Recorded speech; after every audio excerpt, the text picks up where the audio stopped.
Ces dernières semaines, les œufs se font rares dans les rayons des supermarchés.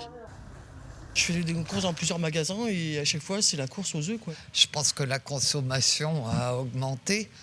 Les gens préfèrent acheter des œufs à la viande qui est quand même de plus en plus chère. En effet, la hausse de la consommation explique en partie cette pénurie, car depuis 2023, elle augmente chaque année de 5%. La filière a réussi à accroître sa production. 300 millions d'œufs supplémentaires ont été vendus chaque année dans les magasins. Mais le flux est extrêmement tendu, comme dans cet entrepôt de conditionnement où les œufs ne sont stockés que quelques heures avant de partir en grande surface.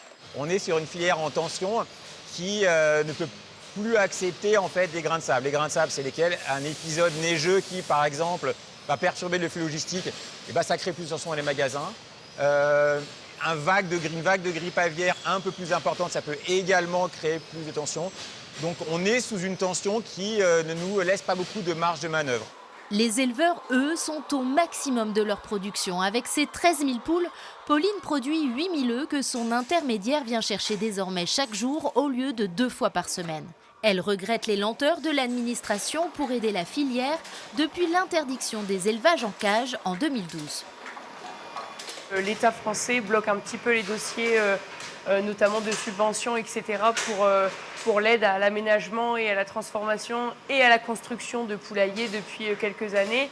C'est-à-dire que là, on est sur un contexte où on traite actuellement des dossiers de 2022-2023 de subventions pour des constructions de poulaillers. Donc forcément, ça ne peut pas aller. On est en 2026.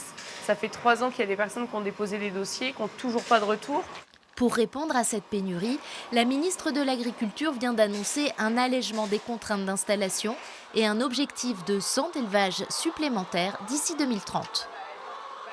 Bon, vous l'avez compris, pour la filière, c'est le signe qu'il faut créer plus de poulaillers. On a sur le plateau le spécialiste des œufs, Michaël Guillot. Est-ce qu'on peut produire plus d'œufs en Picardie? C'est possible ou pas? On est déjà pas mal, à vrai dire. On est la 3e région productrice d'œufs en France, derrière le Grand Ouest, on va dire, qui est vraiment le bassin moteur dans ce domaine. On a quand même plus de 200 éleveurs dans les Hauts-de-France. Si je prends l'Oise, par exemple, la préfecture comptabilise une vingtaine d'élevages pour 725 000 poules. La moitié se concentre d'ailleurs dans un grand élevage qui n'est même pas à un tiers de sa capacité, parce qu'il a une très forte capacité qui a été augmentée d'ailleurs assez récemment. Dans l'Aisne, on a plus encore d'élevages, mais beaucoup plus petits.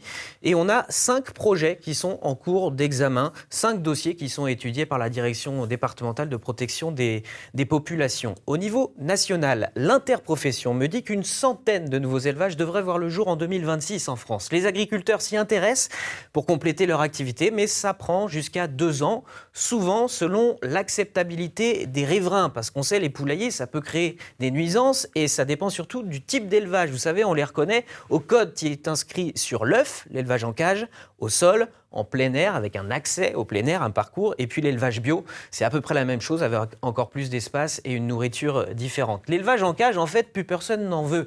Dans les Hauts-de-France, c'est seulement 11% des élevages. Et puis, d'ici la fin de l'année, la Commission européenne pourrait sortir un texte qui commencerait à interdire progressivement cette technique. Sauf que pour passer à l'élevage au sol, il faut beaucoup plus de place. Il faut plus 50 à plus 80% d'espace selon la technique de construction du bâtiment que vous utilisez. Je ne vous en parle même pas pour ce qui est du plein air ou du bio. Il faut encore plus d'espace par poule.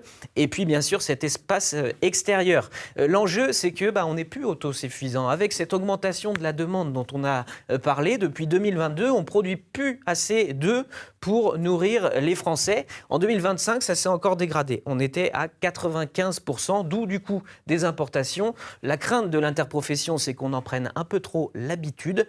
Néanmoins, l'interprofession me dit aussi qu'il y a les mêmes tensions ailleurs. Partout dans le monde, on mange de plus en plus d'œufs. Partout dans le monde, on a ces difficultés de production, ce défi à relever. Merci beaucoup, Michaël. On y voit tout de suite beaucoup plus clair.